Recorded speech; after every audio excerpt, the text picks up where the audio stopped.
Welcome to the BiggerPockets Money Podcast, show number 255, where we interview Jabbar Adesada and talk about pursuing financial independence at a very early age. I have an obsession. I have an obsession with becoming wealthy because I want to create a better life for when I eventually have children, and then for other people who kind of are underserved in the community with stuff like that.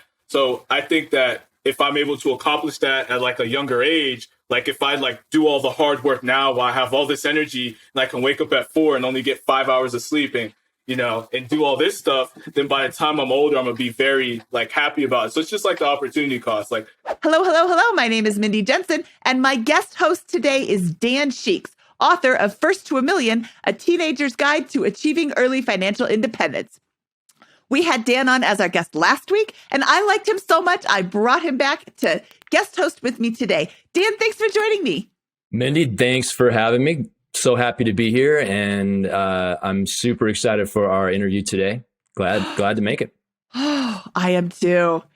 Dan and I are here to make financial independence less scary, less just for somebody else, to introduce you to every money story, including those that start at age 18, because we truly believe financial freedom is attainable for everyone, even teens, no matter when or where you're starting. Whether you want to retire early and travel the world, go on to make big time investments in assets like real estate, or start your own business, will help you reach your financial goals and get money out of the way so you can launch yourself towards your dreams. Dan, I am so excited to talk to Jabbar today. Today's show is actually probably not for you directly, our loyal listener. Rather, it's for your child, your niece or nephew, your next door neighbor, your best friend's kid. Today's episode is for the teens in your life. And by introducing them to this concept of early financial freedom, you could very well change the financial trajectory of their entire lives. Jabbar has this excitement and infectious can-do attitude. And Dan, I am so thankful that you introduced me to him because holy cow, I think this is my most favorite episode that I have ever recorded. Yeah, he is a thunderbolt of energy. And I've had the pleasure of knowing him for a year and a half, 2 years. And from the get-go, I was like, this guy is going to change the world. And he is proving that just with what he's accomplished in such a short period of time. Yeah, he doesn't take no for an answer. He has never said the words, I quit. And he's just astonishing in his story. I am so excited to share it with you. And if you do have a teen in your life that you would like to help point them in the direction of financial independence, please sit down with them and listen to this episode with them, because you really are going to help them see another opportunity, another alternative to working 9 to 5 for 40 years after college graduation. Jabbar Adesada, welcome to the BiggerPockets Money Podcast. I'm so excited to talk to you today. Thank you so much. It's truly an honor. So I want to jump right into it because we have a lot to cover, even though you're only 19. Where does your journey with money begin? Wait. You're active duty military. So let's do that. I don't represent the military spiel before we jump in. Oh, yeah. Okay. So to start off, my views and comments and thoughts are my own. I do not represent that of the United States military or Marine Corps. And I'm actually 20. I just turned 20 2 months ago. Today. Oh, okay. Oh, well, now you've got a lot of journey under your belt. So let's get started. I know, right? Where have you been in your 20 years? In my 2 decades of life that I'm displaying, I grew up in a very, really strict education-focused household. So I'm Nigerian American. I'm first generation Nigerian, and education is a really big deal. And obviously, for where we come from, money is not much over there. Everyone who comes here, gets a lot of money and tries to become successful. And education is just the way. So middle class, grew up in Maryland, lived there for about 15 years. And I was actually, I had a really tough childhood. So when I was 15, I had to get taken away from home because mommy wasn't so nice to me. So I moved in with my dad. And I guess I should have mentioned that my parents were divorced. So my growing up, like I lived with my mom, and my dad is in Texas. And so I moved with my dad when I was 15. And so when I was 15, that's when my entire perspective of life, money, finances, and everything changed, because my dad was very big on me kind of doing like investments, and like he would always talk about business and different types of ideas he had. He himself didn't have a business. He's in IT, but he would always talk about like, hey, if you create like a software development app, you'll be like a millionaire or something like that. So I was always like intrigued by it. But I really wasn't paying enough attention, and I really didn't listen because I was like 15 and 16, live with him, and I always thought I knew everything. So I was really into basketball and sports and things like that, and I just struggled. I struggled at I guess being focused on the future. So one day, my dad had enough of me not listening and paying attention and, focused on my future. And he took my two basketballs and he popped them like in my face. And basketball was like my entire life growing up. So like I wanted to go to the NBA. That was like my dream. I wanted to play basketball professionally, be on TV. I wasn't really focused on school or anything like that. I just wanted to be an athlete.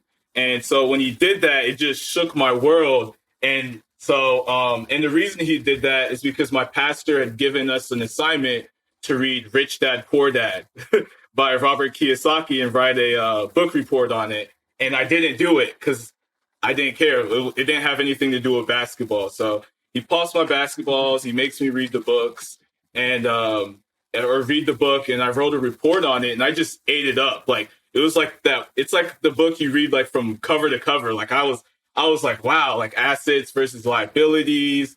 It just completely changed my mentality. But I just put it away because I was 15. I didn't have any money. I was like, okay, when I start making money, I'm going to start investing. So whenever I get, I start working, I'm going to start investing. Fast forward a little bit, my dad just I'm not allowed to play basketball anymore. He just wants me to focus on school so I can go like the traditional route. Because in my culture, in the Nigerian culture, you're either a lawyer, a doctor, an engineer, or a disappointment. So, so I was like, all right, we'll try being a doctor. So, I kind of went on the path of like getting back into school, focusing. I went from like a C student to like an all A student because I was like, all right, I'm gonna be a doctor, make all this money. I wanted to be an orthopedic surgeon, so they make like a lot of money. So I'm in school, just grinding it out. Keep in mind, no money, Rich Dad, Poor Dad, and not thinking about money. If I had money, I was going to spend it. Like, that was it. Like, if I had money, I'm going to buy like shoes, clothes, jewelry, things to like look nice. And then my senior year came, and like, it just dawned on me like, wow, college is expensive. And I have like, my grades were good, I guess like junior and senior year, but before they were terrible.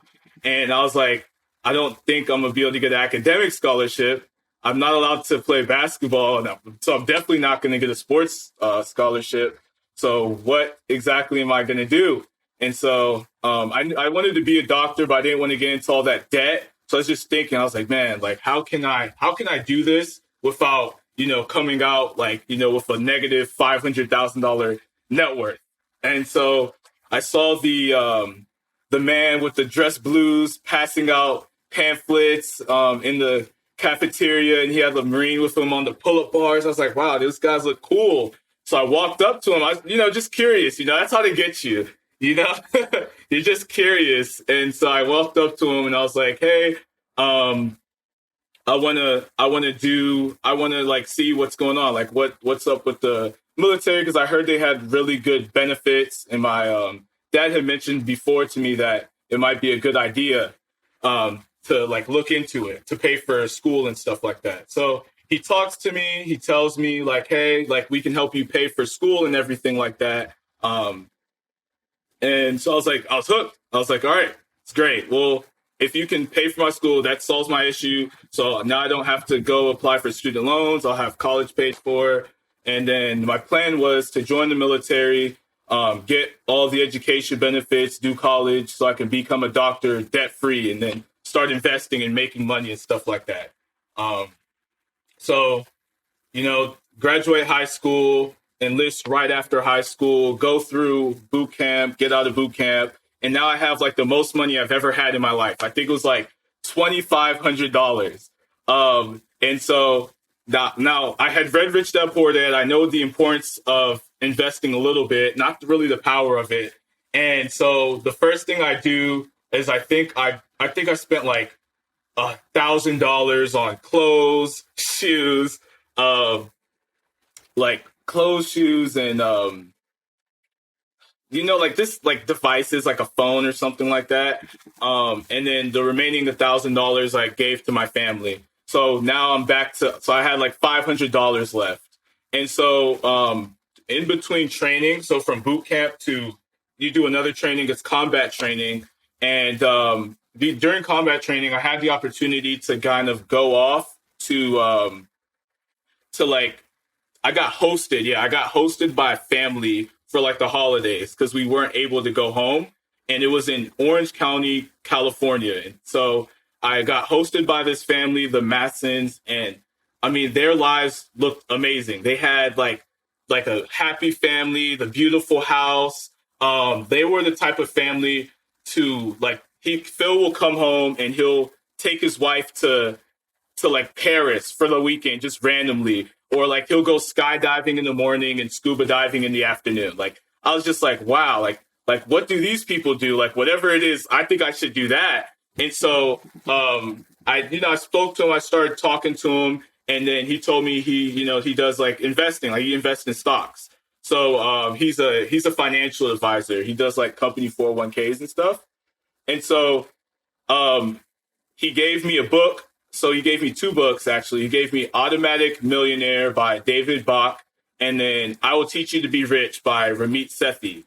So these are like what? Finance book number 2 and 3. And so I read those cover to cover. And then that's when I realized I made so many dumb decisions with my money getting out of boot camp. But it just changed my life forever, because once I read those books, it talks about like frugality, saving and investing your money, putting away for retirement so you can be a millionaire, like automatically, like direct deposit, save first, and all that stuff. So I was, when I read that, I was just obsessed.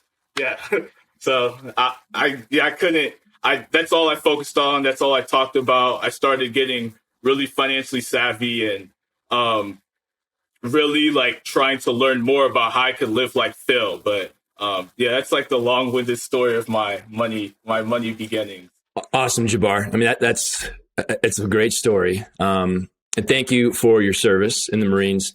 A quick question. So that dinner at Thanksgiving, and I've heard this story before from you, but that dinner at Thanksgiving up until today, how long ago was that dinner? Where the 2 books came your way and you really kind of opened your eyes to early financial independence, investing and stuff? So that was less than 2 years ago. So 2 years ago, next month. Okay. So we haven't even gotten into the good stuff, which we will, but the good stuff has happened in the last 2 years, which I just want everyone to be aware of. Yeah. That sounds like foreshadowing. So you mentioned 3 books, Rich Dad, Poor Dad, I Will Teach You to Be Rich, and Automatic Millionaire. I have a stack. I have so many books to recommend for you. And you might have already read some of them, but there's more that are going to just resonate with you. The one I'm going to mention right now is The Psychology of Money by Morgan Housel. It talks about, from a position of like people who are my age, I'm slightly older than you, Jabbar, could be your grandmother. From a position of people my age, here's the things that they are doing wrong with their money. And by learning these lessons when you're 20, I'm sorry. I have all of this prepared because you're 19. You're already 20 now. By learning these lessons when you're 20, you're going to not make these mistakes. I've said this before on the show. Sorry for those who have listened and are like, oh, we're tired of hearing this, Mindy. It bears repeating. There was a study done. If you invest $2,000 a year from the time you're 22 to the time you're 30, and then you never invest another dime for the rest of your life, you will have more money at age 65 than if you invest $2,000 a year, starting at age 30, going all the way to age 65. At age 65, you'll have more money from those first 8 years than you would from the 35 years of investing. And you think to yourself, okay, $2,000 a year times 8 years is $16,000. And $2,000 a year times 35 years is $70,000. Your math doesn't make sense. Compound interest tells me that, and I've done like articles on this, which I will link to in the show notes for this episode, but you have something like $596,000, assuming 10% interest and blah, blah, blah, with the 35 years of investing. You have $700,000 with the 8 years of investing. And that's only if you never invest another dime. The power of compound interest is so great. It can't be said enough. And hopefully people who are listening to this are in their teens, and it sounds kind of silly. $2,000 a year might sound like a lot, but you just had $2,500 and you blew, you gave $1,000 to your family. That's very generous of you, but you blew $1,000. You were halfway to my 2,000 just on clothes and shoes and devices. And, I'm not trying to make you feel bad because you've turned it around. There's some foreshadowing there from Dan. You've turned it around and you are crushing it. You are doing way better than I was at age 20. I read that study, by the way, when I was like 20. Did I invest $2,000 a year from 22 to 30? The answer to that question may shock you. No, I didn't. So Jabbar, let's kind of pick up where you left off. You're 18. You just joined the Marines. You've read 3 finance books. You're hooked. You're sold. Take us from that point and get us kind of to where we are today. All right, cool. And thank you. And I just want to say, Vindy, like the compound interest study, I think that's what I guess made me want to invest so much more. Cause I was like, wait a second, like I am that 18-year-old, So like, if I do it from now, and then like, let's say, I think you said 30 or 35 or something, like there's no way I wouldn't be a millionaire. Like I'll be rich. So, and just to like put some time on it. So I think I started the journey really like January of 2020.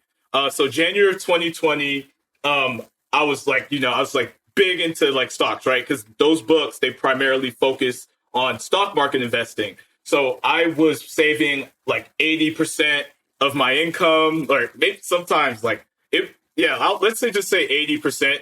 And then I was just trying to learn as much as I can. I was reading all the CNBC articles and reading tons of more finance books. I got into Grant Stephan on YouTube and Meet Kevin and all those guys like that. And I was just really big into like saving and investing as much money as possible. People would make fun of me all the time because Marines, we're notorious for like spending money on like cars and, financing really nice vehicles. And I'm here just like, I don't want to go out to eat. Like I get mad. I would get mad like spending like 10 cents more on the product that I know I could get for 10 cents less. So I really took it to the extreme. So January, February, March, I'm like, doing this investment journey, and then the market crashes. And so since I've already been like investing before, I was like, oh my gosh, like everything is on sale right now. I need to like find money because like I'd already been putting all my money in. And like we don't make that much money. I was an 18-year-old Marine making like, I don't know, like $1,500 a month. So I guess I was maybe, let's say I was able to put maybe $1,000, $1,200-$1,300 in a month, but I didn't have that much. So I was like thinking, man, like I'm going to go try and take a loan to buy stocks. And, I was asking people like, hey, like, can you give me like your paycheck and I'll invest it? And then I'll give you my paycheck back later. Cause it's just like a once in a lifetime opportunity. And I was just, oh my God, it was like a kid in the candy store. And I joked that last year you could have tied like a monkey onto your shoe and like had the monkey pick your investments, and you would have been up like 100% today, because it really, it was greatest time ever. I was so happy, but I didn't have any money. I didn't have that much money at least. So I want to jump in here. Really quick. You didn't have money, but you had a mindset that was far different than adults. And this goes back to your, I was 15 and I thought I knew everything. So did I when I was 15. So did Dan when he was 15. That's like 15itis. You just think you know everything. So I love that your thought was everything is on sale when the market is crashing, and wasn't, oh my goodness, I'm going to lose my money, I have to sell. Because that's what a lot of adults were doing. Oh, the market went down, I got to stop my losses and pull all my money out. And what they missed was the rebound. Yeah, it went down. It went down a lot. We just had a pandemic for the first time in 102 years. So, things were kind of freaky. Not to use your word incorrectly, Dan. Dan's got a teen mastermind called Sheik's Freaks. Is that a good way to describe it? A teen mastermind? Yeah. It's not just teens. It's probably 15 to 25-year-olds. And that's where I met Jabbar about a year and a half ago. So right after the crash, I'd say, is when I started up that mastermind, and Jabbar was one of the first members in there. So I've been able to follow the journey he's been on the last year and a half, which has been amazing. And we're still not to the good stuff, but we're getting there. Yeah. Well, what do you mean we're not to the good stuff? This is all great. You've done basically There's better what stuff, everybody does. They are 15, they're 16, they're 17, they're making a little bit of money, they're spending all of it. Like, that's not unusual. That's the American way. So to change your mindset, to go into the military, to save 80% of your income is enormous. And I really think we don't do enough on this show in general of celebrating these wins. That's huge. You could have very easily gotten your very low interest or no interest loan and gone out and blown it on a car that so many of your other fellow Marines are doing. And yeah, they have nice cars. What kind of car do I drive? Nobody knows. Nobody cares. I drive a minivan because I'm a mom, and that's what we do. And do you think less of me? Well, if you do, I don't care, because who are you to think less of whatever kind of car I drive? And don't you work in the Marines? Like, where do you go? You have a job, right? Are you on base? Exactly. Look at my nice car sitting in the parking lot. Who cares? Put that money in the stock market. Okay, sorry. I jumped in there. No, trust me. I have these conversations all the time, and it's like I'm talking to a brick wall. It's crazy. But yeah, so I was doing tons of research. Oh, and then I guess like one of the not mistakes, because I did make money, but I was definitely picking individual stocks. I had read all the books about why you shouldn't, and I thought that I was Warren Buffett. So this is where I saw the power of investing. So I think it was around it was July. So July 2020, I'd been in the military for less than a year. And I think the military had paid me $12,000 or $13,000 in total. And so July of 2020, I had like 20 or maybe it was like $20,000 or $25,000 in my brokerage account. So I like literally had more money like in that month just in my investment account than I had ever had like made in my life. So I thought I was rich. I was like an 18-year-old kid, like with 25 grand. And it was amazing. It really showed me like the power of what I did or what I was doing, and gave me like that proof of concept, like this works, And so, and I was trading options like all the cool kids on Robinhood. So not all of that was just like me, like saving and investing. It was me getting lucky on like Tesla and different things like that. And then I think that's when, so July of 2020. And so I have like a little bit of money. I'm thinking like I'm balling. I don't spend or anything, but I'm like, all right, stocks are fun, but I'll do all these compound interest calculators, and you take like the conservative returns of the market, like 7 to 10%, depending on how you're feeling that day, and then because people have different opinions on it, and then like I said, okay, I can invest, let's say, $1,000 to $2,000 a month, and if I do that every single month, I'll be a millionaire by the time I'm like 34 or 35.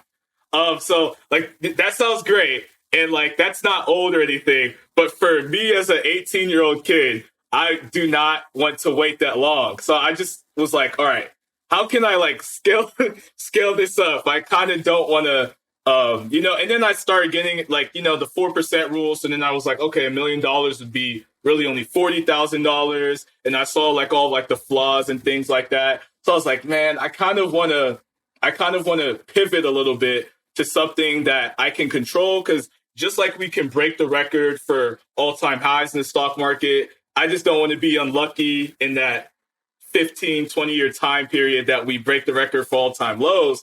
So that's when I really started trying to figure other means. And, I was in like all these stock market discords. And one person, and thank God for that person, I don't know who they are, but they were like, hey, I asked the question, I was like, hey, I'm looking into real estate as an option for investing. Does anyone know I can learn more? And then he sends the BiggerPockets podcast. And that really changed my life. So like now my life has changed like times two, because I listened to the podcast. It was Todd Baldwin's episode, the house hacker. He like house hacks in Seattle, and he makes hundreds of thousands of dollars just renting by the bedroom over there. And that was the first podcast I ever listened to. And I was like, oh my God, like there's like, cause he wasn't getting like, your 7 to 10% returns. He was getting like, he was getting like crazy. He was getting like 80% and like 60%. I mean, and like, I know real estate 12 is good, but when you're house hacking, that low down payment really amplifies and makes your money stretch further. So I was like, okay, I need to figure out, I need to learn this. I need to learn how to be that guy. And like, he was only like 25, he said, when he became a millionaire. So I was like, that's way younger than 34. So I think that I'm going to just learn, I was dabbling my toe into like just learning. So I started at episode 1 from the OG BiggerPockets podcast. I just went up at like 4 to 5 hours, maybe even 6 hours a day. I was just consuming real estate podcasts, Googling every single thing I don't know, and trying to figure out how to be like Todd Baldwin that I heard on the BiggerPockets podcast. And that education was really, it really helps me now today, because I understand things more than like the surface level when it comes to real estate investing. At least I think I do. But yeah, and then also paired with the fact I already had like a little bit of money saved up, I was just like, all right, I need to figure out how to buy my first deal. So yeah, I was doing all the education, was against analysis paralysis. I was like, I'll figure it out. I don't care if I lose money. This is my college education here. So I was like, I'm going to house hack. No, that's not what happened. Dan, so I was doing networking on BiggerPockets, like figuring out I had like this plan to be financially free by 30. And Dan commented on the post, and we talked, and that's how I got into Chic Freaks and stuff. And then Dan told me about like Craige Curelop, who you guys have had on the show. He's been on the podcast, and he has the house hacking book. And he was like, yeah, he's already a millionaire, and he's like 20, he was like 25 or something like that. And he just house hacks. And I was like, and keep in mind, my thought was Burr. I thought Burr was the way. I think everybody kind of thinks that because it sounds like super sexy. And, but when I learned like you can get like that much cash flow out of like a house hack possibly, and like the opportunity that's there, I was just like, all right, I'm going to do that. So I just fast forward a little bit. I went to a field exercise. I read the house hacking strategy, the Burr book, long distance real estate investing, and a couple of other of the BiggerPockets real estate books. Came back, and then I think, so what? August is when I started like my education journey. And then in February is when I bought the house. So my first house. So it was a house hack. And I can kind of go in a little bit about that because there's some funny and cool stories there and learning lessons. But that first house hack is definitely way better than what I was getting in the stock market. Okay, because we're hoping to have a lot of people who this might be their first introduction to financial independence or real estate investing. Can you explain really quickly what you mean by house hack and what you mean by BRRRR? Oh, yeah, sorry. So a house hack, basically you purchase a property. Typically you're using owner occupied financing. So there's different down payment options that you get for primary residence. So you don't need 20% down. You can get in it for like 0 to, as just 3.5%, 5% down. And then basically you buy a house and then instead of just living in it, you rent out parts of your house. So if it's a single family home, you'll rent out bedrooms. You'll buy a duplex, a quadplex, or a triplex, and you rent out the other units. Or, you can do what I do and what Craig did and sleep on the futon and rent out all the rooms and make money. So it's a really great way to get to financial freedom quickly, depending on your market, obviously, because you can get into it for very little out of pocket. And if you do it right, you can make, I've seen people make $2,000 a month on house hacks because they put the rooms on Airbnb and stuff like that. So the possibilities there are endless. It's just how creative you can be, but you have to live there for the year. That's house hacking. And then BRRRR, it's a real estate strategy. So you buy a house, you buy it using cash or hard money. You can even use a conventional mortgage. I guess I shouldn't have said hard money, but you buy the house with short-term financing usually or cash. Then you rehab it, you fix it up, so you improve the value so that it's worth more. And then you rent it out because most of the time you need to rent it out for a certain amount of time to be able to do the next step, which is refinance. And the goal with refinancing is to get as much as your money out of the deal as possible. People aim for 100%. Sometimes people take out more money than they put in. And then you do it again. So you use that same money that you used to buy it because you just got it back out the deal and you put it to the next deal. So for people who don't make a lot of money, that sounds like amazing. I don't want to make any crude references.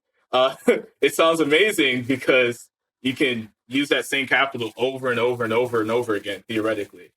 So I've been asked many times, Jabbar, what BRRRR is, because my wife and we do some BRRRing, and your explanation of BRRRR that you just gave is one of the best I've ever heard, including what I try to tell people. So good job. You're obviously, you know a lot about this stuff. You listened to the podcast, you've read books, you're on the forums, you're talking to people. My question is, if you go back to when you really kind of started diving into all this information about, and I'm more focused on the real estate investing piece of it. Up until today, I'm sure there was a point where you were kind of by yourself. You mentioned before that, your friends, you've tried to talk to your friends, your fellow Marines about what all this stuff is and why it's important, and they have no interest. And so at one point you were kind of the lone soldier out there, going down this path by yourself, nobody around you that was really equally as interested. Now I think, you're in a different place. How important has it been to you to be around like-minded people, to know people who have the same aspirations, goals, using the same strategies? How has that played a role in your, in what you've done over the last couple of years? Oh, yeah, Dan, it's fantastic. Because when I started out, I would bug my mom to death about just everything I was learning. First, it was stocks. Then it became real estate. And I talked to her for hours. And I love my mom to death. And by my mom, it's my dad's wife that I live with in Texas, or that I lived with in Texas when I left from Maryland. But and she would listen to me go on and on. But, I kind of felt bad because I knew it's not as important to her.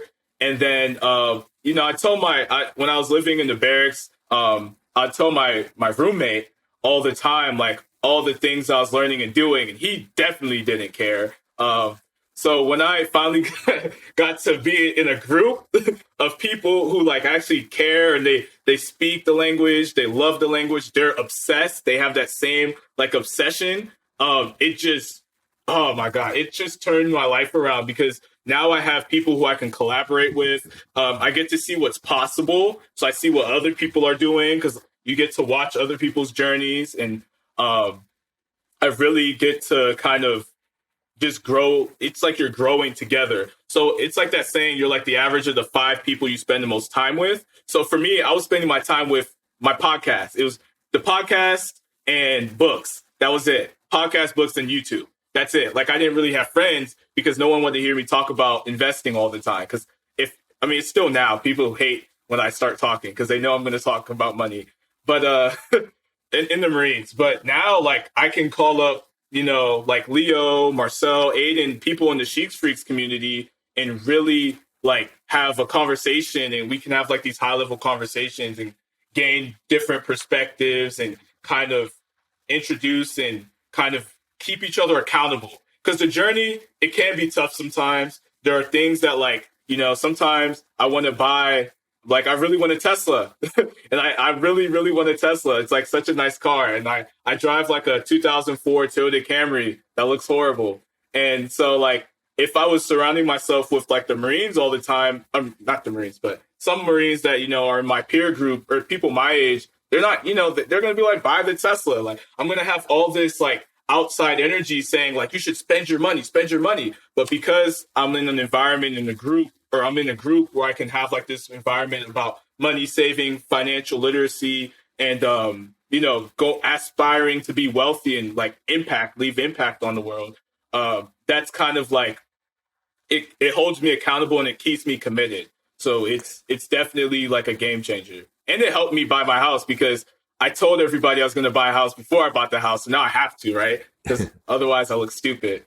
You're accountable at that point. Yeah. So I love this. And I think for anyone, I don't care how old you are, your journey to your goals becomes so much easier when you surround yourself with people who are on that same journey. I mean, that's just a fact. It's that networking effect that catapults you towards your goals. So if you could tell us a little bit more, Jabbar, about, you mentioned some guys that you've become friends with through the community.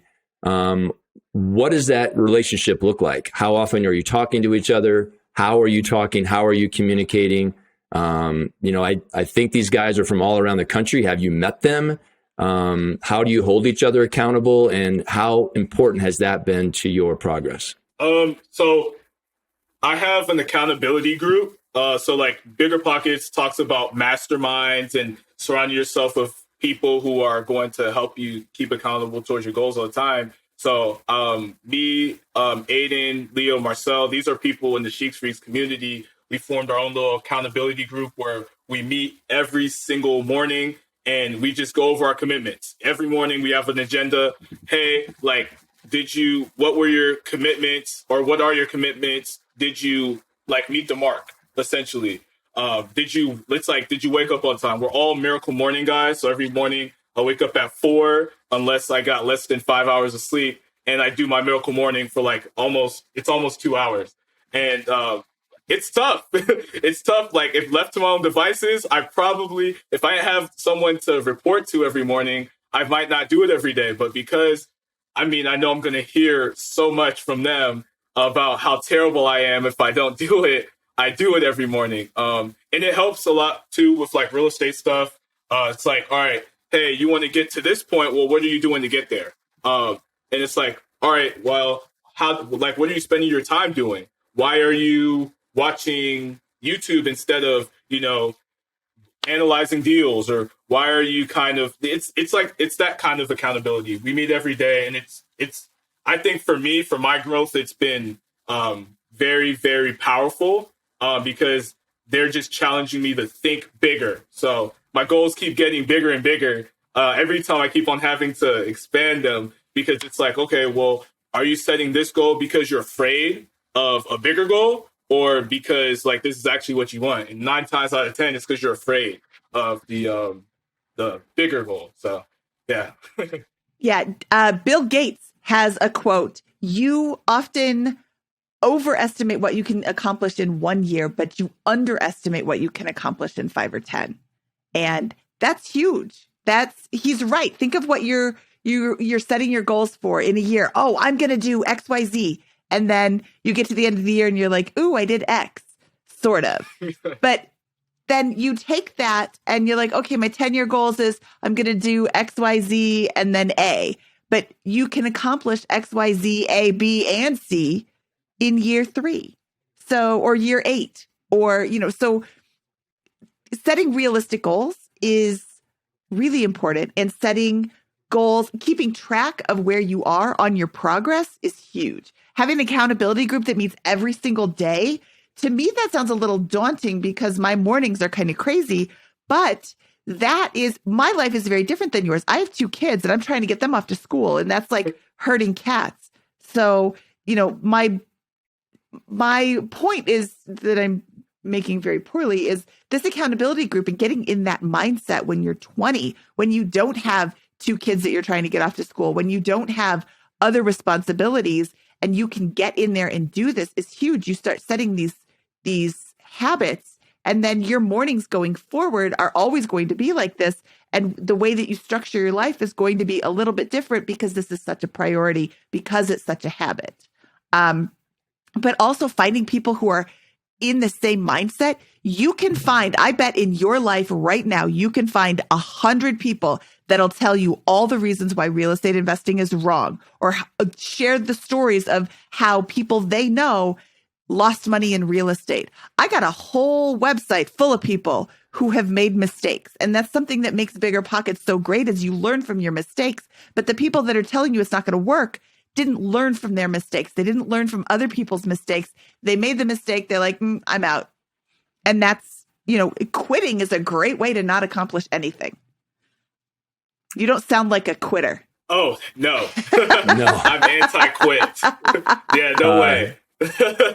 But knowing Jabbar, I have known him for about 1.5 years. This guy is one of the most motivated young people I've ever met.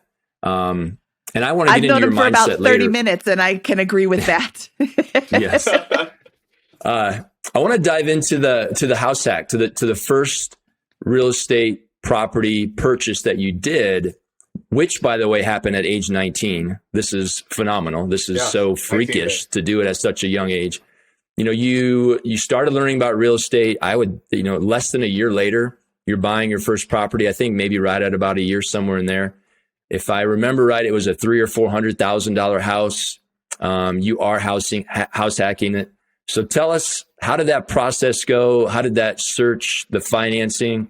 I know it's a long story, but we'll try to keep it kind of brief. But walk us through how you got that property and what it looks like today. All right, yeah. So I'll try and keep this one as short as possible. And I think it was 6 months. So when I started learning from August to February, 6 months. So went through the process, was learning as much as possible. And, still I'm still like 19. So I still think I know everything. And I recognize that's not the case now. But I'm going through trying to figure out how to buy my first property. And going through all the steps that BiggerPockets talks about. So first, I got pre-approved for a mortgage. It was the most difficult process ever. It was like pulling teeth from a kid. I think that's the saying. But I talked to 13 different lenders at first, and all of them denied me. So I had 13 hard inquiries, 13 denials. And they were just telling me no. I mean, some of them would tell me there is no way, because I'd argue with them. I'm like, there's got to be a way. There has to be something. And some of them would tell me, yeah, there's no way. It's not happening. Wait till you're 20 or till you make more money or you get basic housing allowance So I didn't have that. So, and it's called BAH. For anyone who doesn't know, is the military stipend that they give service members for housing.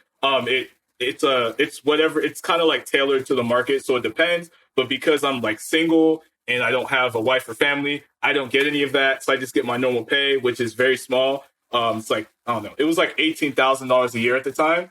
And so I'm talking to all these different banks. 14th bank told me maybe. So that opened up the possibility. And then once she told me maybe, I just started reading. I was reading the VA guidelines and the FHA guideline. So I started figuring out like the right questions to ask and what I needed to do to buy a house now, because I wasn't taking no for an answer. Essentially, basically, I had the reason why I was not getting approved for a mortgage is because, one, I didn't have credit. I ended up having credit like 2 weeks into the process of applying for it, but I got a credit card like 6 months prior. Two was how little my income was. Three was I had less, like a year and like 13 months of job history. And then the fourth one, I don't know the fourth one, but yeah, it just wasn't happening. So the way that I got around it was for the income part of it, what I was going to do was I was going to get a very close friend of mine, and we were going to co-borrow on the mortgage together to buy the property. So that was what I was going to do. We were both going to be on the loan, and then I was going to house hack it, and then a year later turn it into investment property, and then we split profits how we agreed upon. And the credit issue, obviously, my credit score finally came out. I had like a 750 in 6 months, which I don't understand how that math works. And then what else? And then the job history, I got around it is because I'm a Marine. I have a 5-year contract stating I'm going to be employed. So they kind of did like the workaround and said, that's fine. So I think you can actually do it in 6 months. Like that's actually the guideline and don't quote me on this. I'm not like a professional or anything like that. But the lender that spoke to me said that, yeah, like 6 months is really all I need to qualify to use my VA loan. Eventually, when I got to the process of buying the house or of getting the house under contract, what else was I going to say? The lender came back to me and said that if I put 5% down, I would be able to buy the property by myself. So I just did that because it made sense to do so. And so I bought the house. Now I'm a homeowner.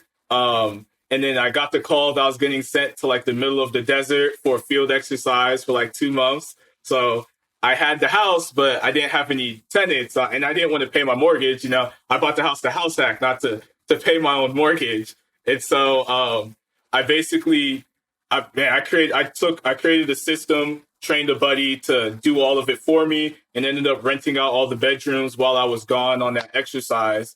And it's a phenomenal deal today. I get, it depends on the month, like $1,300 to $1,500 a month in cash flow, because I rent out all the bedrooms and I sleep on a futon. And I think it works out to like a 20 or a 70% return or something like that. It's abnormally high because I only had to put 5% down. But that's like the rough breakdown. Oh, should I go like deeper into the numbers, like purchase price and stuff like that? I want to do that in just a minute, but before we get into that, I want to give a little bit of an explanation. So because you're a veteran, because you're active duty, you have the option of a VA loan, which typically comes with a 0% down payment. It's one of 2 loan programs that I know of that are 0 down payment options. Most, like a conventional is a 3% down is the lowest you can go, and a FHA loan is a 3.5%. I don't want to get too far into the weeds because this is aimed at younger listeners, but the VA loan normally comes with a 0% down, but he couldn't qualify with his current income and all of his situation with the 0% down. But if he could come up with 5% down, then he qualifies by himself. So that's a very interesting option. I'm so glad your lender told you that, because if you have the opportunity to buy a house by yourself, you are ultimately responsible for everything, but then also you get all of the sweet cash flow of, what did you say, $1,500 a month? That doesn't happen in rental properties unless you're house hacking. I like what you said. I didn't want to pay my mortgage. I wanted a house hack. I wanted somebody else to pay my mortgage. Good for you.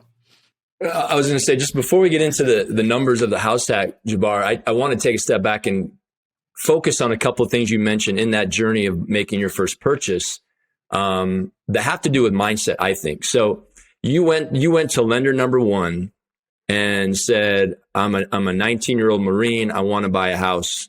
I want to live in it. And maybe you told them about the house hacking strategy. Probably didn't matter. They said no, hard no. Jabbar went to lender number 2 and did the same thing. He went to 13 or 14 lenders, I think it was. And I remember as you were going through this process, of no after no after no. And in my mind, I'm thinking this kid will not take no for an answer. He just kept going. And this all goes back to mindset. And we can get back into this maybe later in the interview. Where does that mindset for you come from? And then the other piece that illustrates that is that, and I remember when Jabbar was going through this too, because we do a weekly Zoom call on the Sheiks Freaks. And so Jabbar is one of the guys that's like, he does everything he can to be on it. So as soon as he closed on that house, he got, which is on the East Coast. I think you were in the desert in Arizona for that field mission. And he's logging into the Zoom calls and his fatigues, and it's in and you can tell he's in the middle of nowhere in the desert. He's operating this house hack from probably really spotty Wi-Fi in the middle of the desert on assignment, 3 time zones away. He trained his buddy to do it. He was emailing and texting and phone calls as much as he could to get that thing rented while he was, across the country.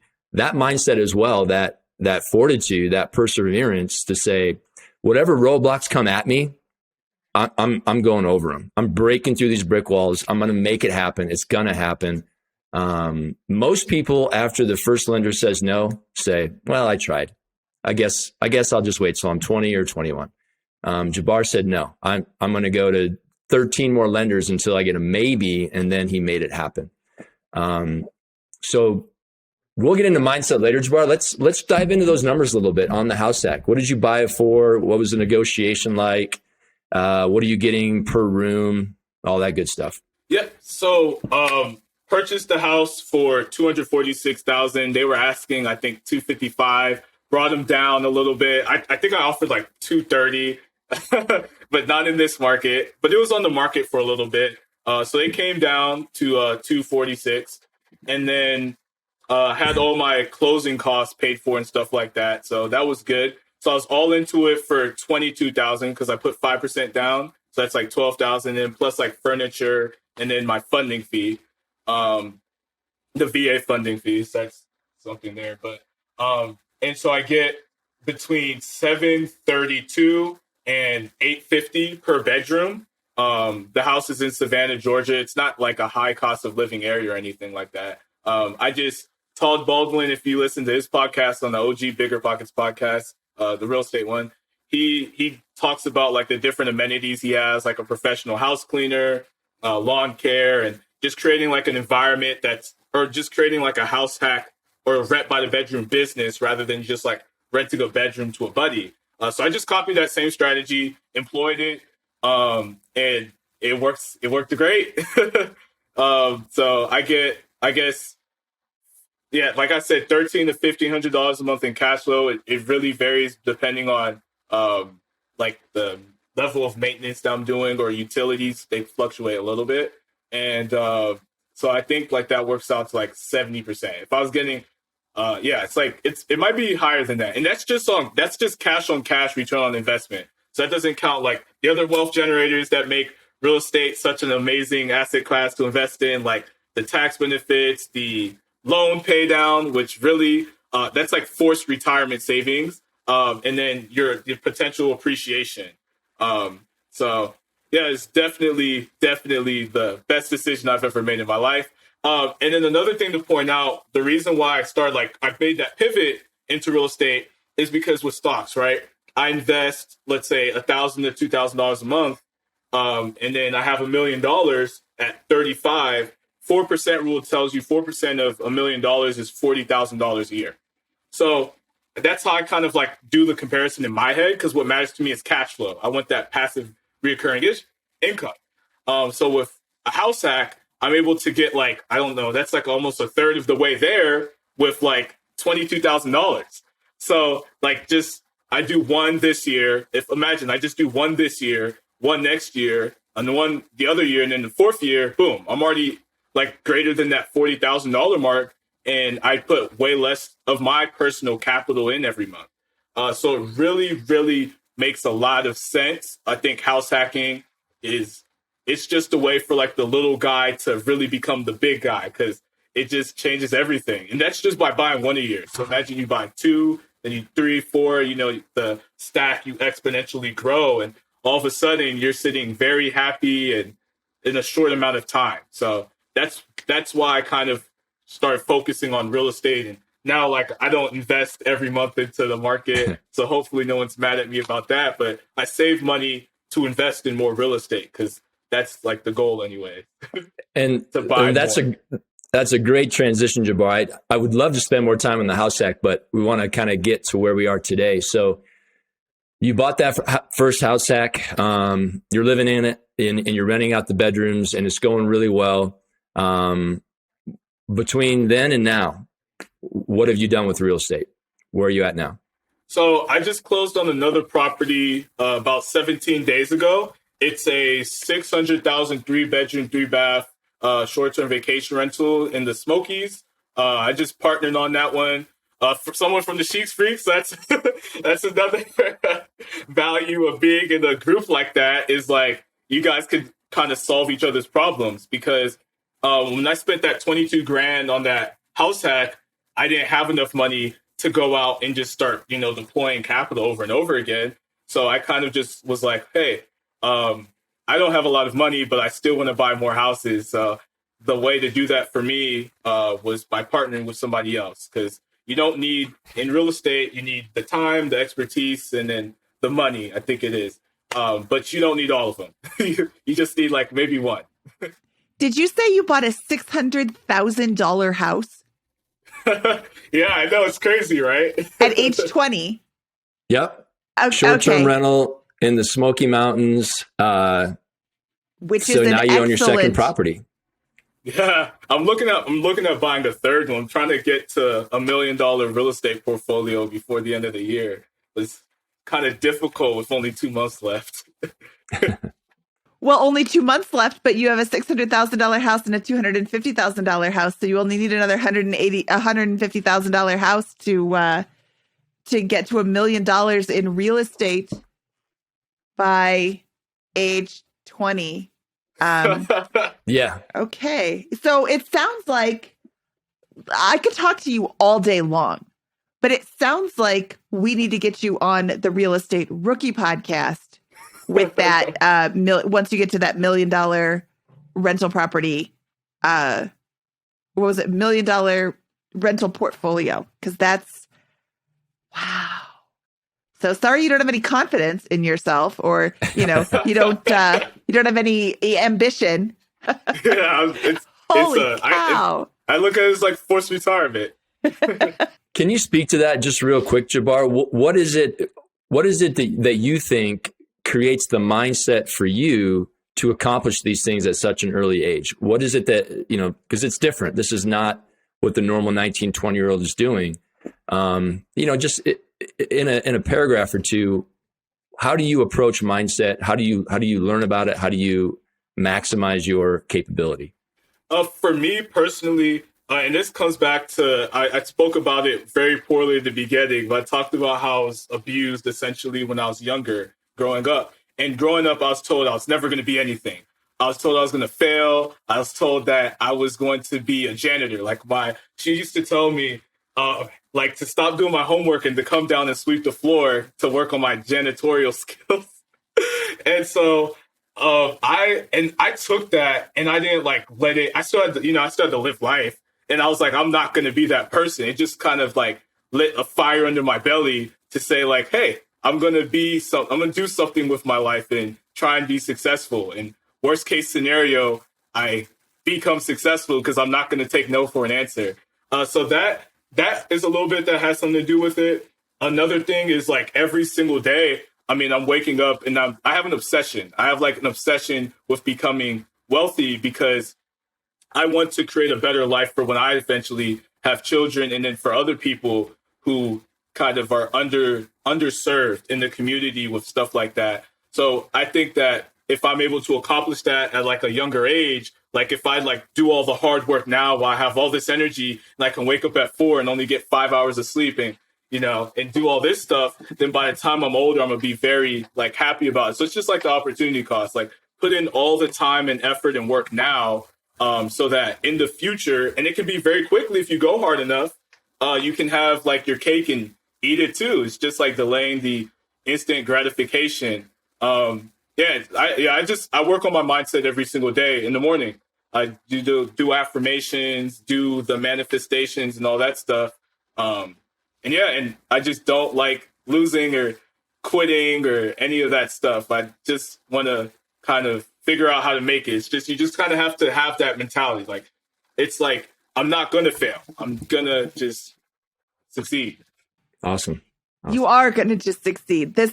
You're not going to just succeed. You are going to be the manifestation of that Bill Gates quote I said. You're going to think you can do this much. And in 10 years, you're going to be like, wow, I thought it would be cool to have $1 million real estate portfolio, but now I have $20 million. In 5 years, Jabbar will be running the country, and in 10 years, he'll be running the world. It's basically what it comes down to. I love it. Actually, no, in 5 years, he's not able to run the country. You have to wait until is it 35 or 40 to be president? Gosh. So, work on other things until you have aged into the You'll be retired for 10 years by then. Yeah. And that's another thing. Cause like, this is the money podcast, right? It's like with real estate, you can really expedite your like way to financial freedom. I feel like so much faster. Cause, we've all seen that like Instagram post that if you put $20 away or $200 a month away for 40 years, by the time you're 65, you'll have $1 million. I look at that as low pay down.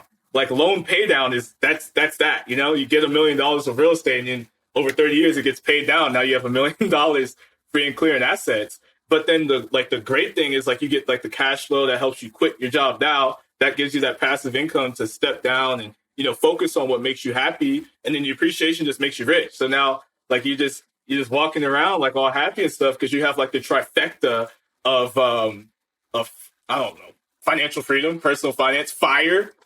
Because like this property I'm buying will put me at projected, right? Projections, like nothing's sure and free and clear, stuff like that. It'll put me at like $30,000 a year, right, in cash flow.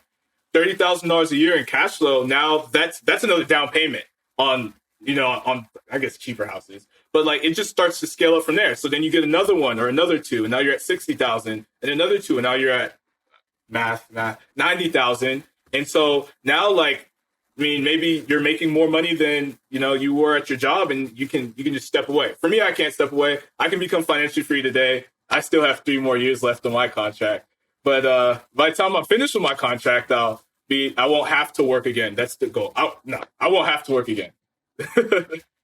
Unless, obviously, life happens. Life will happen. Let me just tell you, as the voice of experience here, life will happen. But you are... So something that Dan mentions in his book, it's called First to a Million. It's a really amazing book. You have to read this book if you're listening to this episode and are at all inspired by Jabbar, as I am. Like, I have goosebumps. Your story is so good and you're so enthusiastic, and numbers don't lie.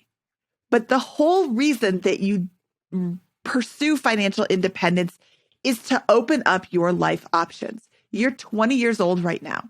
You are most likely going to be financially independent by the time you're 25 when you get out of the Marine Corps. You could fall in love with the Marines in the next 3 years and want to renew. That's the option that you have. But if you took every dime that you made from your salary right now and you weren't investing in real estate and you weren't investing in the stock market and you were instead investing in iPhones, which is not an investment, you are spending your money on things that don't generate money back. So it's not an investment.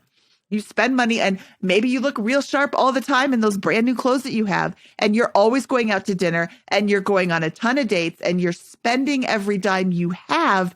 Your only option in 5 years is to either renew and continue on this place where or go out, not renew, go out and get a job to continue in generating income so that you can do all of these things that you want to do. But by changing what you're doing now, these little tiny bits, it's not like you're surrounded by millionaires and everybody else is spending all this money and you're just like, oh man, I don't have anything. You're in the Marine Corps. You don't have a lot of like free time, right? They kind of tell you what to do. They run the show. So what good does it do having a $50,000 car sitting in the parking lot all day long. Like maybe sometimes you can go and look at it, but you're not going to be able to drive it because you have to do your work. But in 5 years, you are free. You are open and you can do anything, which includes continuing to work if you choose. It includes volunteering if you choose. It includes not working for a while, take some time off and travel. Do whatever you want because you've gotten your financial situation taken care of. And now the whole world is open to you. And that's the whole reason we pursue financial independence. That's the whole reason that we continue to promote this idea. And the younger you start, the less you have to invest because you have the power of compound interest. And I know I sound preachy and lectury and I sound like your mom, and that's okay because I'm a mom. It's my job to sound like this. I'll throw in real quick. The book that I wrote, First to a Million, Jabbar is highlighted in that book as a featured freak. So if people want to learn more about Jabbar's story, he's highlighted in the book, and it tells more about his journey and where he's been. Yeah, this book is, I was reading this book and at first I was just flipping through it to see, first I was finding Jabbar's interview here. And then I'm flipping through it and I'm like, you know what? You could read this book in several different ways. If you just flip through and find the quotes, there's a lot of quotes. They're big print. They're real easy to see. Find the quotes first. If you're thinking, this sounds interesting, but I'm not sold, read through the quotes. Just flip through the book and read through the quotes. You're like, that makes sense. That makes sense. I can see how that's, yep. And all of a sudden you're going to be like, I got to go back to the beginning and read the whole book. It's so easy to read. It's so non-preachy. I didn't write this book, Dan did. It's so non-preachy and it's just opening your mind up to a different way to think about money. And when you get money out of the way, you can go on to lead your best life. And that is knowing Jabbar and knowing his heart, when he reaches early financial independence, he's going to do exactly that. He's not going to just be selfish with all of his freedom and time and money. He's going to be giving back. He's going to be helping others. He's going to be mentoring. And that option to help other people much earlier than where most people get it is the reason I wrote the book, is because I think that if young people can reach early financial independence and then they have options, some of those options are going to be paying it forward, passing it along, mentoring others, helping others, volunteering, donating, et cetera, which I know Jabbar will do. Yes, sir. And I just want to throw one or two things, but really short though. Just like for young people, because this is something like I feel like most of us really need to realize is that like our real advantage just comes from us being young. Like the time aspect of it is like such a big deal. Because let's say I go on this journey and then 5 years I lose everything or something like that, right? My worst case scenario is I go and get a job. And, my worst case scenario, I'm like everybody else. I go and get a job and I'm like everybody else. Or I go to school like everybody else went to school. Like that's my worst case scenario. My best case scenario is I get to be financially free and getting a job is optional. Or like, because at some point you're going to long for something. You're going to long for some type of freedom. You're not going to always want to do the same routine or have to. So just give yourself that option. And then the second thing is surround yourself with other like-minded individuals who are going to push you and like motivate you towards your goals. So I said it before, you're the average of the 5 people you spend the most time with. Like start actively reaching out and connecting with people who are high level. I know people who are my age doing way better than me. So like that, those are the people I'm chasing them. I know like a 25-year-old making like 140 grand a month. And like, I'm like, wow, I want to make 140 grand a month. Like, how do I do that? But it shows me that it's possible. So don't look at my story, Dan's story, Mindy's story, anyone's story and like feel jealous or kind of feel like you can't do it. Look at the stories of other people and draw inspiration from it, because that inspiration can give you an idea of how you can kind of do something with your life. Because I had no idea like that was even, some things were even possible until I got to hear other people's stories. So just like actively like look for that, actively look for what's possible, because it'll blow your mind. Absolutely could not agree more. I have loved spending time with you. This is probably my favorite episode that we have ever recorded. Your enthusiasm, your excitement. I'm so excited that we were able to talk today, but we're not done. We still have more. We still have our famous four. And I didn't mean to rhyme like that. It just happened. Jabbar, are you ready? Yes. I'm ready. Okay. Of all the finance books that you have read, what is your favorite finance book? Oh, this is a tough one. And I was thinking about this. I'm just gonna everyone like cops out at Rich Dad Poor Dad because that's what started it for me. But I'm gonna say I Will Teach You to Be Rich by Ramit Sethi. I think that's what kind of opened my eyes, and I hope I said his name right, but that's what opened my eyes to like what is even possible. Like I didn't know like you could almost calculate how you can almost like 99% increase the probability that you'll be a millionaire by like investing. And he really gave you like that breakdown. So I'd recommend that one. It's a great personal finance book. Yeah, that's an Dan's. awesome book. Sorry, it's Dan's. It's Dan's. First to a million. It's No, a tie. that's okay. We'll just say it's a tie. Yeah, Yeah. tie with Ramit. Wow, that's good. Okay, so First to a Million is actually available starting today. You can find it at the BiggerPockets bookstore, biggerpockets.com/store, or wherever books are sold. All right, next, Jabbar. Question number 2. What is your biggest money mistake? Oh, I thought about this one too. And so on my finance journey, you just kind of want to get there a little bit faster. So I was reaching out to people like social media influencers on Instagram. Maybe this will be a lesson for other people. I reached out to this guy. He has like 30,000 followers on Twitter. And he had this like investment. I mean, he looks like he's making crazy money. Like he flexes like $3 million crypto portfolios and making tens of thousands of dollars a day. So basically, he does this thing where you give him money, you give him $2,000, and then you put, I think, like $2,000 in the account. He trades for you, and then you split it 50-50. And for me, since I've been following this guy for so long, I thought it was legit. So I gave the guy my $2,000 to start it up and never heard from him again and lost my $2,000. So that one stung, but learning lessons. that was my last scam. I won't be scammed again. Happens once and then never again. Hopefully, I am sorry that you lost $2,000. That's a lot of money. We're throwing around $1 million sums here, like you just are swimming in cash. But if $2,000 is still a lot of money. I hope that guy stubs his toe every day for the rest of his life. His baby toe, just whack that on the table every time you walk past it. And I hope he gets caught. That is awful, and he is a terrible person. A good rule of thumb is if it sounds too good to be true, it probably is. Dan, you have an amazing bit of advice here in your book about cryptocurrency. That is fantastic. You shouldn't invest in anything you don't understand. That is a quote from Warren Buffett. And you said, cryptocurrency is this hot new thing and everybody wants to. You can find anybody on the internet saying that they've made $1 billion a minute in cryptocurrency. I am a very savvy investor and I have $0 in cryptocurrency. I don't understand it. I don't believe in it. I am not asking anybody to call me up and explain it. Please direct those emails to somebody else. I'm not interested in cryptocurrency. I do just fine in real estate. I do just fine in the stock market. I'm good.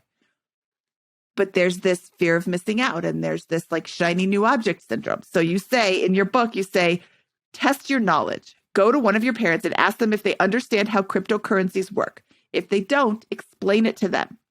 When you're done, ask them if they now understand cryptocurrencies.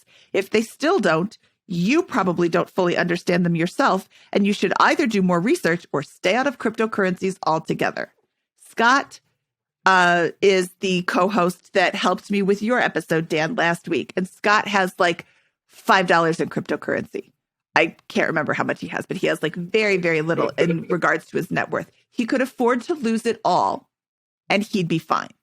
And if that's another rule of thumb for investing, if you're putting in so much money that you can't afford to lose it all, you shouldn't have it in there. And that's for every single kind of investment. Jabbar, you have this I could never, ever, ever, ever lose attitude, which is awesome. But I also want to encourage you to run your numbers when you're doing your real estate, just to make sure that it makes sense as the investment that you're trying for. And also, does it make sense in a different method? Like your Smoky Mountain property, you have it as a short-term rental. The Smoky Mountains short-term rental business is almost a can't lose. But again, I'm not encouraging you to go down to the Smoky Mountains. I'm encouraging you to do your research. But the Smoky Mountains is an established, like it's the number one visited national park in America. So there's a steady influx. It's not like everybody goes there today and then next week it's not going to be cool anymore. Like it's been consistently the number one. And if you look at where it's located, it's within a day's drive of like 45% of American population or something. There's a reason that it's so popular. So that as is the short-term rental is great. And they just had a fire a few years ago. So like everything was wiped out. So now that there's houses again, people are coming back and they're super excited to go see it. But, you know, definitely run your numbers. And if you're going to do short-term, does it also work as a long-term rental if the short-term rental market dries up? And again, the Smoky Mountains short-term rental market drying up is probably not really going to happen. But, you know, multiple exit strategies is another great way to ensure your success in real estate. And I feel like I'm lecturing, so I'm going to stop and just ask you the next question. Well, and then just last thing is just like have reserves. Like my friend Eric, he taught me a lot about real estate when I was first starting out. I met him on BiggerPockets. He told me, he said, cash solves a lot of problems. So if you're going to make an investment like that, or if you're going to invest in anything, just have a lot of money set aside to kind of mitigate your risk. So I have reserves. We have reserves. I have reserves for all of my the two properties that I own. And I don't be a paycheck to paycheck landlord or real estate investor, because it will not end well for you. Oh, so that was my next question. What is your best piece of advice for people who are just starting out? Yes, have reserves, because cash does solve a lot of problems. I like that a lot. I like that quote a lot. All right. Next question, Jabbar. What is your favorite joke to tell at parties? Oh, see, I spent like so much time trying to figure this out. And then I memorized the joke because I don't go to parties and I don't tell kid-friendly jokes because I'm a Marine. And I forgot the joke. So could I get an alibi? Oh, I have a lot of jokes. Oh, Dan, do you have a joke? Go ahead. I have a lot of teacher jokes. As we talked about last week. I'll throw it in there, Jabbar. I'll ask you, why was the math book so sad? Because he had so many problems. Teacher joke, so all day long. Teacher joke. It is bad, but it made you laugh. What is the name of the Marine's favorite book? The Marine's favorite book? Harry Porter. Harry Porter? Port. That's pretty bad too. It's a sea joke. Oh, okay. Yeah. When you have to explain them, they're really awful.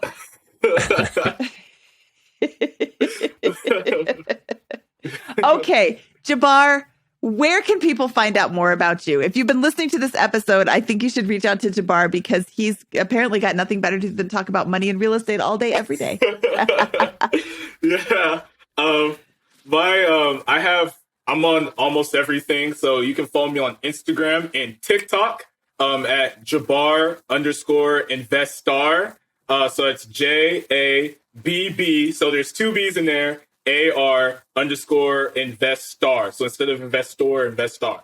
And then BiggerPockets and Sheets Freaks at Jabbar Adesada. And we will include links to the episode that you talked about with Todd Baldwin and your social media links in our show notes, which can be found at biggerpockets.com/moneyshow255.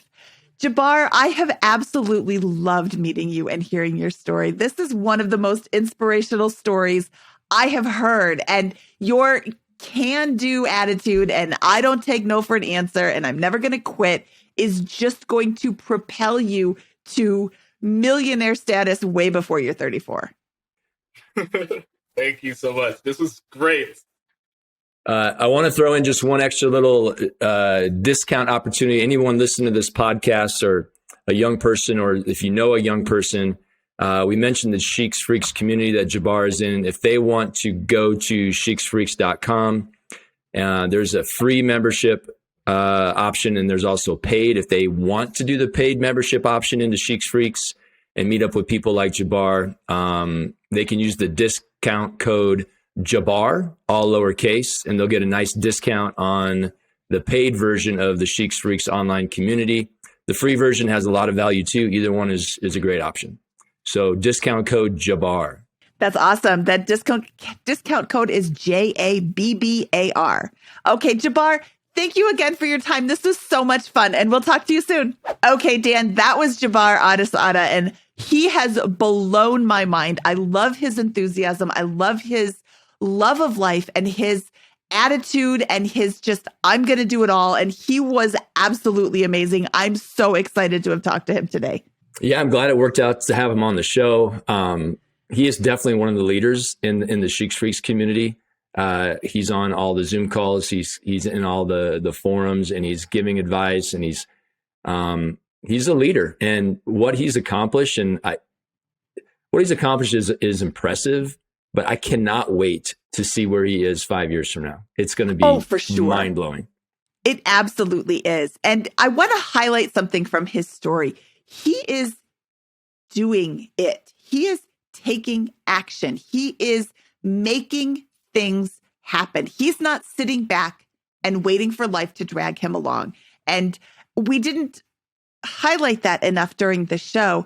You can't get to where he's gotten to by doing all the same things that everybody else does. He could very well. It's easier to spend all your money and do what everybody else is doing and not think outside the box. But when you think outside the box, you can set yourself up for life.